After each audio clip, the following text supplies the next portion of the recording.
Next, sa tingin niyo po ba, saan nagmana si Otis? Kay mami or kay daddy? Sa daddy niya. Nope. Hindi. Sa kuya niya. Ayaw niya sa inyo? Wala talagang, hindi niyo talaga pag-aagawan kung kanino ka nagmana. Ayaw nila. Bakit kay kuya? Eh kasi tingnan mo yung kuya mo. Kuya na, yan po, kuya. Sino mga bibli? Yan po, lagi rin tulog. In your whole life, may time pa ba na-disappoint kayo sa akin? Grabe naman siya. Ako,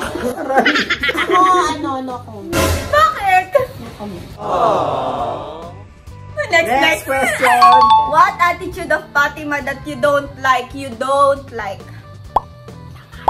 Hindi marunong maglinis ng room. Excuse me. Bianca, kailangan kita dito. Lahat. Papakitang gilas lang kay Bianca. Tamad. Pinapamukha talaga nila sa akin na tamad ako.